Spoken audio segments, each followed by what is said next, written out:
bagi saya sangat fundamental ya cara pandang terhadap Undang-Undang Ciptaker yang kala itu partai tempat saya bernaung lebih melihat bahwa ini sebagai bahwa Partai Demokrat waktu itu Mas Ahaye sebagai ketua umum menyatakan di statementnya ini tidak Pancasilais. Justru bagi saya undang-undang ini adalah rohnya Pancasila.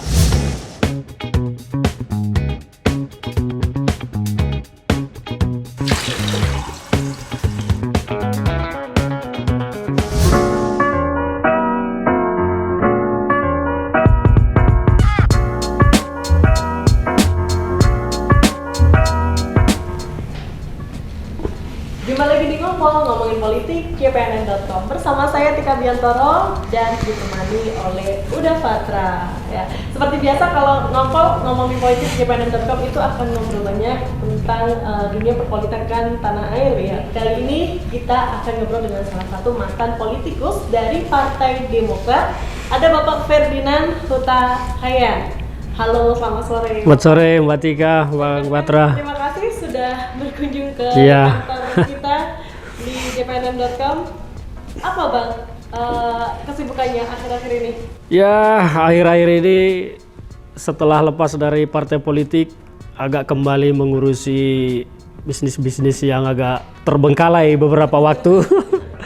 Mengurusi kantor hukum kita juga ya, sama masih tetap berpolitik meskipun independen saat ini. Ya, itu aktivitas. Masih aktif di EWI? Masih memimpin organisasi kita Energi Watch Indonesia yang sudah berdiri cukup lama meskipun agak tertinggal karena aktivitas politik, tetapi sekarang kembali kita menata organisasi kita kembali di sana. Bang Ferdinand waktu kalau nggak salah waktu pengunduran diri dari Demokrat itu menyampaikan ada perbedaan cara pandang ya. Ya. Apa sih Pak sebenarnya kondisinya?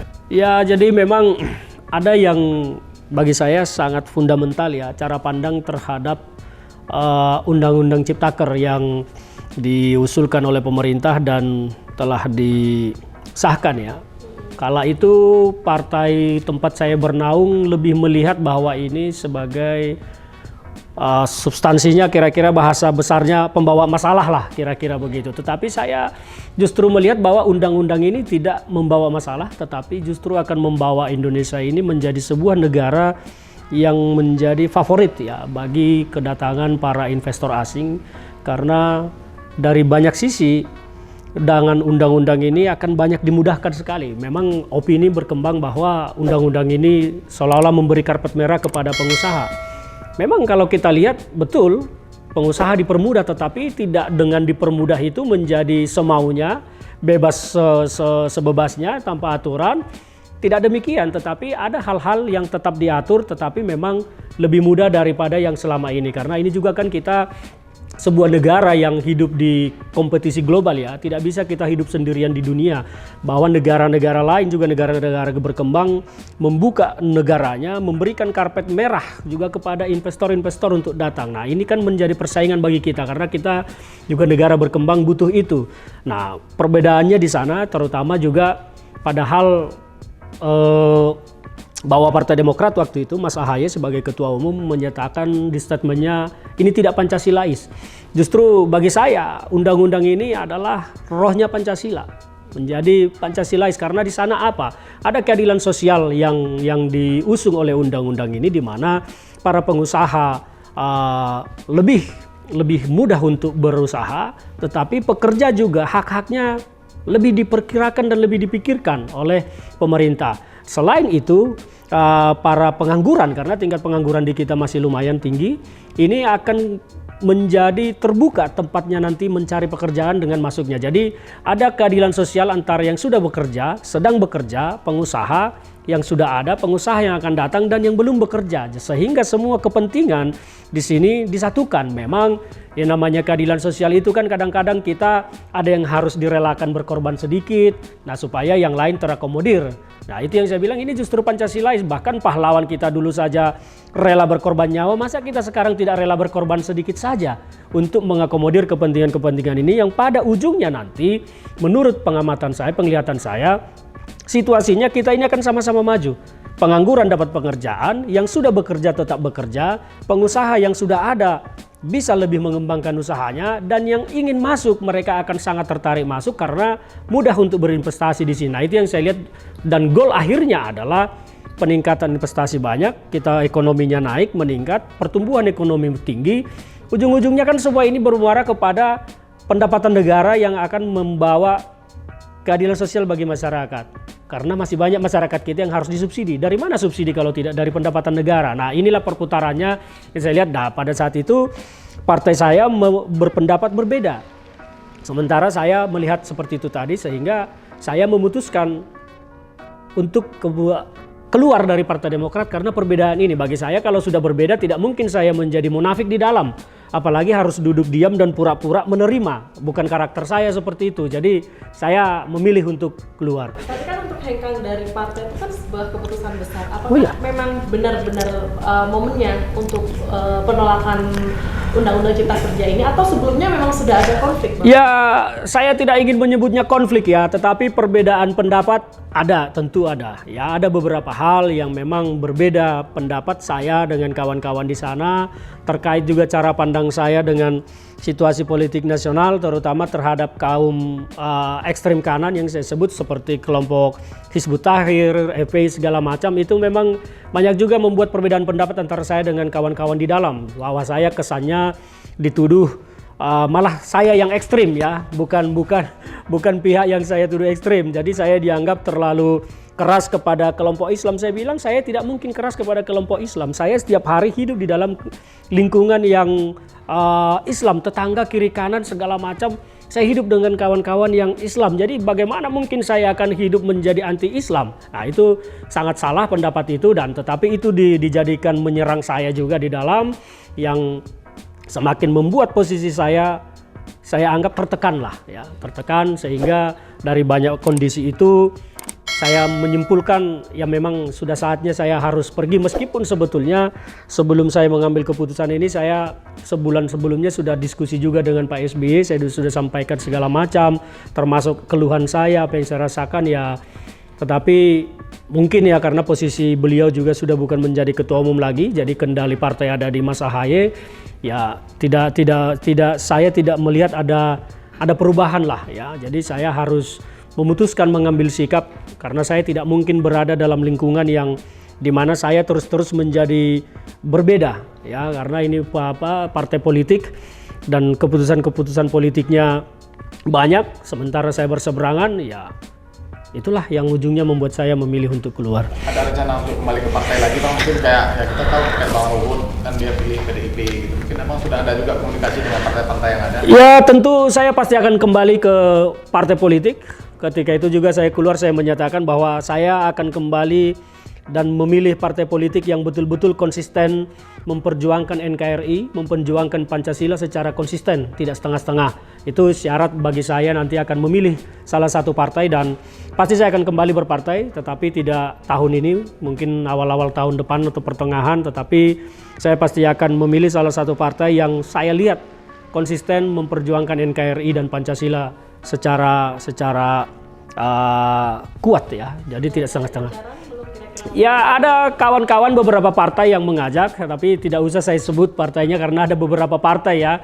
Ada partai-partai besar, ada juga partai yang sedang ya. Saya mempelajari terus karakter-karakter partai ini, dan bagi saya mereka sahabat-sahabat saya semua. Tapi nanti saya akan umumkan ya ke partai apa saya akan masuk, tetapi syaratnya itu tadi harus memperjuangkan NKRI dan Pancasila secara konsisten, tidak hanya berpikir tentang kekuasaan. Memang partai politik didirikan, dibangun untuk mengejar kekuasaan, tetapi seperti yang saya sampaikan ketika saya mengundurkan diri, saya berpolitik untuk bangsa, politik saya adalah politik kebangsaan, itu mutlak bagi saya. Kita mengejar kekuasaan boleh, tetapi kepentingan bangsa tidak boleh digugurkan untuk mengejar kekuasaan, itu prinsip bagi saya. Bang Ferdinand, kalau melihat perjalanan politik Bang Ferdinand sejak mulai yang terdekat lah 2012, kita tahu Bang Ferdinand mendukung Presiden Jokowi. Iya, betul sekali. Bergabung dengan Demokrat 2019. Iya, betul. Sekarang ini kembali lagi gitu. Ya, jadi begini ya, saya seperti yang saya sampaikan tadi, saya itu politiknya politik kebangsaan. Saya pada saat 2012 sudah turun ke jalanan mendukung Pak Jokowi ketika beliau masih wali kota di Solo.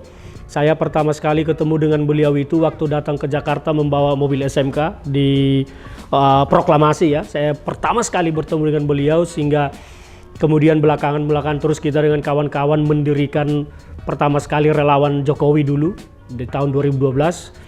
Kita terus bekerja di situ dan saya mendukung beliau pada 2014 lalu menjadi capres yang ujungnya menang. Kita mati-matian di situ bekerja.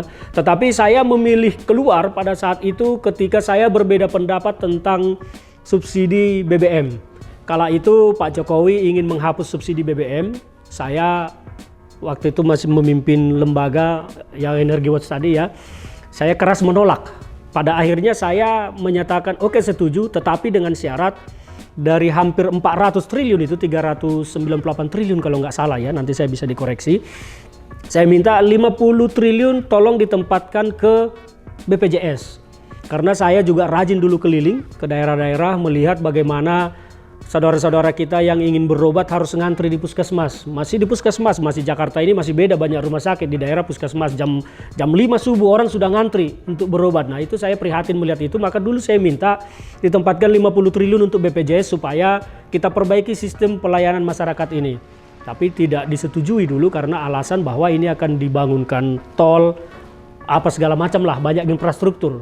Dan pada saat itu juga dulu saya menolak pembangunan tol Sumatera. Saya tidak setuju, saya orang yang menolak dulu pembangunan tol Sumatera dan sekarang sudah selesai ya, sudah diresmikan sampai Palembang. Nah perbedaan pendapat itulah yang pada akhirnya membuat saya daripada saya anggap saya orang dalam tetapi terus berbeda keras statement terus di luar mengkritisi pemerintah, saya memilih keluar karena saya punya karakter seperti itu. Daripada saya tidak mau di dalam bersuara nanti menjadi ribut terus, tetapi saya juga tidak bisa harus diam menerima situasi menjadi munafik, manggut-manggut tetapi di dalam hati tidak menerima. Nah itu dulu saya memilih untuk keluar, saya memilih keluar sekitar kalau nggak salah Mei 2015 ya, belum lama waktu itu, keluar dari mendukung Pak Jokowi. Kemudian saya mendirikan lembaga di luar dulu menjelang Pilkada DKI Jakarta, namanya Rumah Amanah Rakyat. Ada di situ dulu almarhum Pak Joko Santoso, ada Pak Taufikur Rahman Ruki, mantan pimpinan KPK, ada Pak Prianto, mantan Wagub, dan banyak lagi tokoh-tokoh lain. Kita dulu sama-sama berjuang di sana ketika mau Pilkada DKI 2017. Nah, di situ posisinya. Dan banyak yang kita lakukan lagi, tetapi awalnya berpolitik ya di situ. Tapi kan perjalanan politik Bang Ferdinand ini kan mengikuti hati nurani. Iya betul sekali. Entah bagaimana nanti saya dari sini ke sini lompat-lompat. Lalu bagaimana nih setelah mendukung Jokowi kemudian ke Demokrat, hubungannya Bang Ferdinand dengan Jokowi sekarang bagaimana? Ya saya ketika menyatakan keluar dari Demokrat, saya mendeklarasikan akan mendukung pemerintah karena bagi saya sekarang pertarungan politik ini bukan lagi pertarungan demokrasi yang biasa. Karena apa?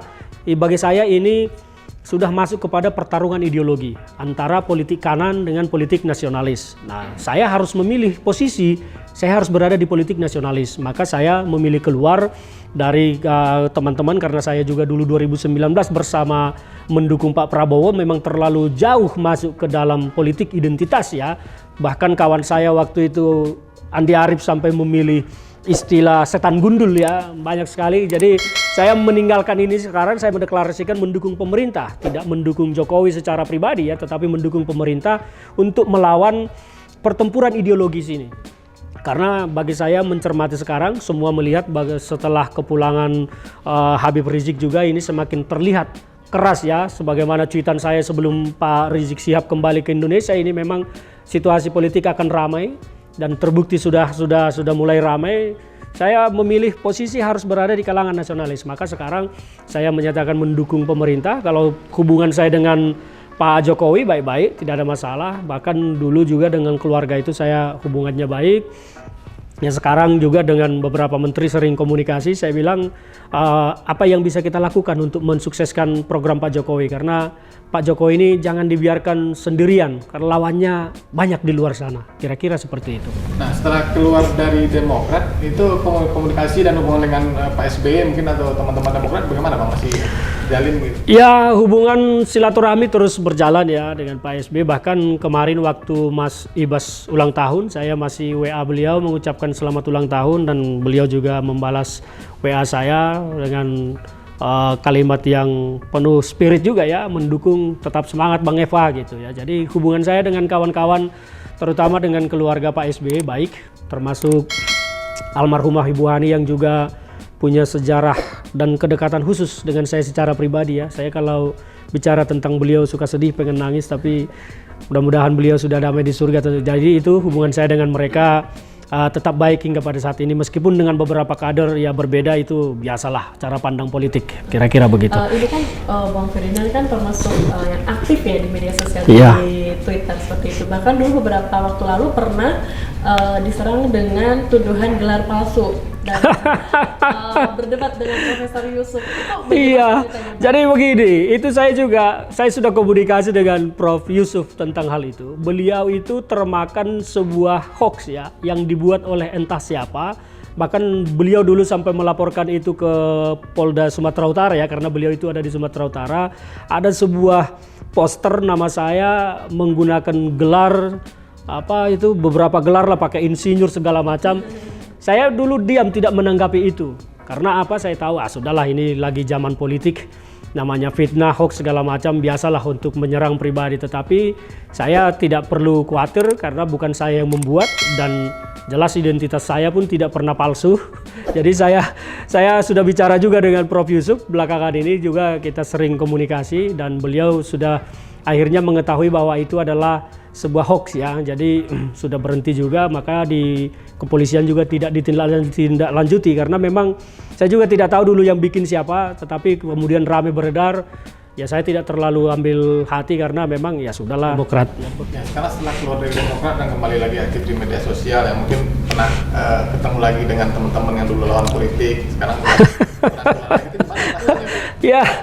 Ya, saya selalu menjelaskan kepada kawan-kawan, apalagi sekarang ya. Waduh, handphone saya itu grup WA-nya Jokower semua, ampun. Saya selalu menjelaskan ke kawan-kawan, bagi saya bahwa berpolitik jangan pernah gunakan hati. Tetapi untuk mencintai bangsa gunakanlah hati. Kenapa berpolitik jangan menggunakan hati? Karena ketika hati ikut berbicara di dalam politik, ujung-ujungnya nanti yang keluar adalah ketidaksukaan, kebencian, maka di situ nalar kita hilang. Sementara politik hanya butuh nalar dan logika. Nalar dan logika, bagaimana kita berstrategi, bagaimana kita berargumen, bagaimana berbicara, membangun opini. Karena politik di situ semua, bagaimana berbicara dengan pihak lain, lobby ini segala macam.